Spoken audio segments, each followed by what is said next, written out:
you sparred him over 100 rounds, right? Yeah, but we're not gonna bring the narrative of me fighting Shakur. I'm not looking to fight. Yeah, I'm not. Ryan, you're on the undercard of his card. Right. A lot of people are gonna be watching for that too. Both your performances. Yeah, I want them other guys. Teofimo Lopez's, Rollies, Barrios, Ryan Garcia. These type of guys. Even a guy like Brian Norman would be a big fight at 147 for me. Absolutely. So, yeah, I want them type of fights.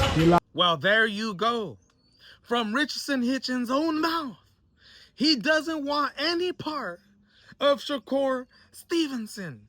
Do not try to build a narrative around me, Richardson Hitchens, Africa, fighting Shakur Stevenson.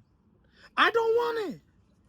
Says Hitchens, the IBF junior welterweight champion of the world at 140 pounds. Shakur Stevenson just became the WBO Ring Magazine champion. And recently, a lot of people around the boxing world have been saying they feel like Richardson Hitchens would be one of the toughest fights for him in this 140-pound weight class. I said I think it would be Gary Antoine Russell. That's for another debate. But we can automatically take Richardson Hitchens out of that equation. It's not even a possibility. Richardson Hitchens wants no part of Shakur Stevenson. But wait. As he also calls out a bunch of other names, not in the 140-pound division, never brings up the name Gary Antoine Russell. As a guy who watches these interviews, pays close attention, Richardson Hitchens never calling out Gary Antoine Russell the way he's calling out all these other names. Says after the Oscar Duarte fight, I'm moving to 147 pounds because nobody wants to unify. I can't get any of these big fights at 140 pounds. And look it, man. With Keyshawn Davis, also a fighter who just moved up to 140 pounds, beat Jermaine Ortiz, says he's going to move to 147 as well. But also says that if he gets opportunities to fight against Dalton Smith or another big name at 140 pounds, maybe he'll stay. Maybe he'll stay. We don't know what's up with him, but one thing we do know is he won't fight Shakur Stevenson. That's his brother. Shakur Stevenson, Richardson Hitchens, both don't want to fight Shakur?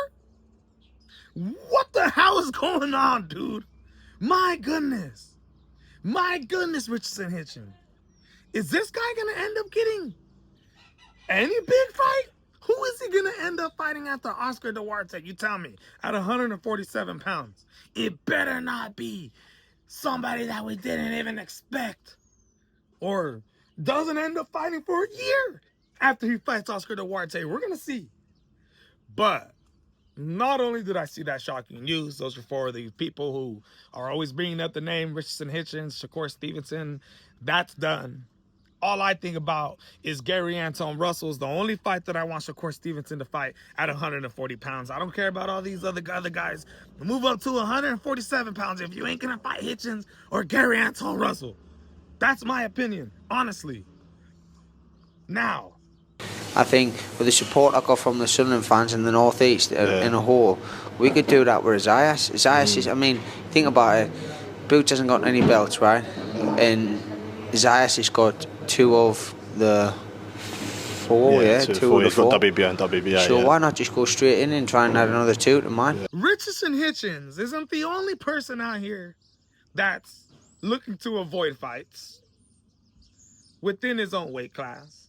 But also Josh Kelly. Now, Josh Kelly, for me, it's a little bit more understandable.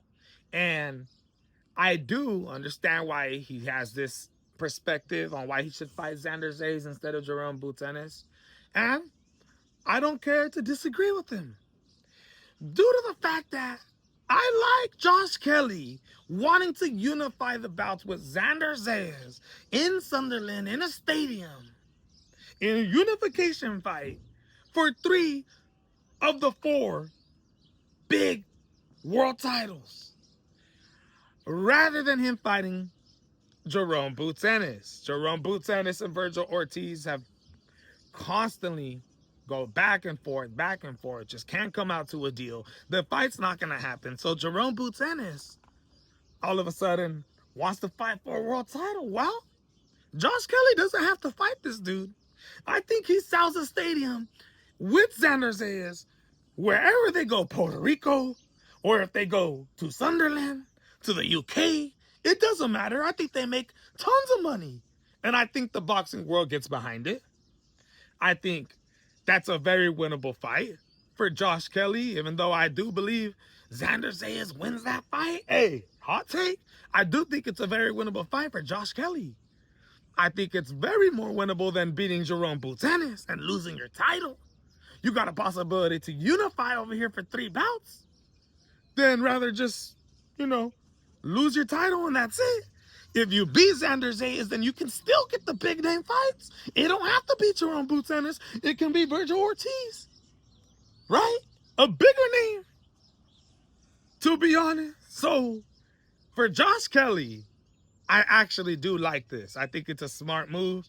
I think, hey, Jerome Boots Ennis, he wanted to do his 2 tune-up fight plan. Doesn't want to fight Virgil Ortiz. Now he wants to fight him after he knocks out Lima. Right? And all of a sudden, because Virgil Ortiz doesn't fight you, I get next dibs at a title? No, that's not how things work. That is not how things work.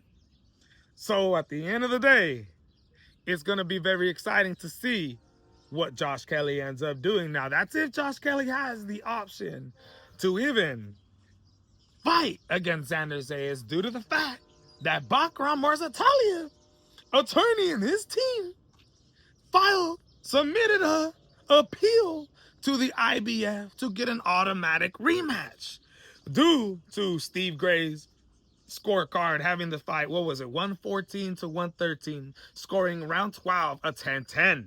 If he would have scored that round for Bakram Marzataliyev, just like he scored round 9, 10, and 11, all for Bakram. If he would have scored round 12 for Bakram, his scorecard would have been a draw, with 2 of the judges out of 3 having a draw, therefore making it a majority draw, and Bakram Marzataliyev would have kept this bout. They're really submitting an appeal. Now, I don't know if they're going to win that, but it's crazy, man. Let me know what you guys think. This is the MMA Boxing Addict channel reporting to you. Breaking news, Richardson Hitchens not fighting Shakur Stevenson, moving up to 147. And also Josh Kelly looking to fight Xander Zayas.